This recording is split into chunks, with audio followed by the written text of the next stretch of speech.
guys, Brian here at 3TR, and I got another episode of Superman Month for you, and this time I'll be reviewing the next collaboration of the Superman-Batman films, which simply is titled Superman-Batman Apocalypse. Now, in terms of voice actors, it does bring back the two main leads from Public Enemies, which is Tim Daly as Superman and Kevin Conrad as Batman, and in a great addition to this voice acting cast is Summer Glau, who actually does the voice of Supergirl, and she does a very good job with the character.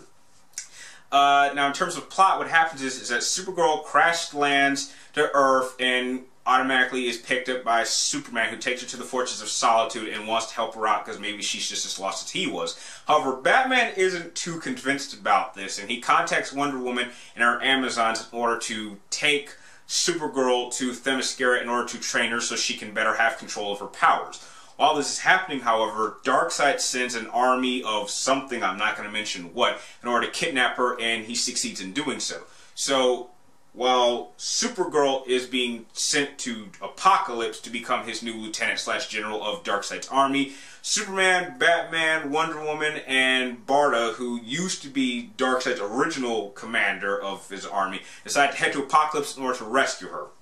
Now, I will say, this is a very good animated film. It's certainly in the better half if you were to compare all the animated films in the DC library. It's certainly in the better half. The biggest problem that I think most people are going to have is that the title is very misleading. This movie should not have been called Superman-Batman Apocalypse. It should have just been titled Supergirl Apocalypse, because Supergirl is the complete main focus of everything that happens in this animated film.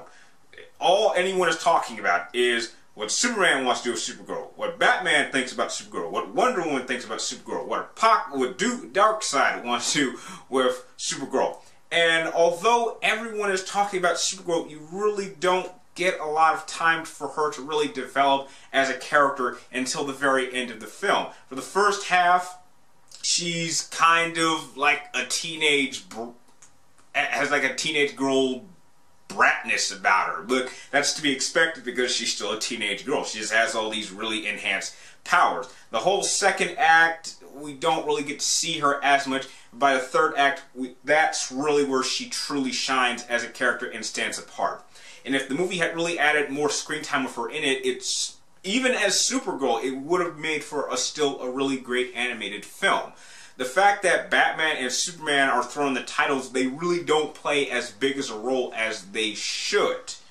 But that's not to say it's bad. It's still a very enjoyable film. And there's even a really great scene between Batman and Darkseid where Batman, literally, complete human, no superpowers, no nothing, stands up to Darkseid. I mean, this is like a god.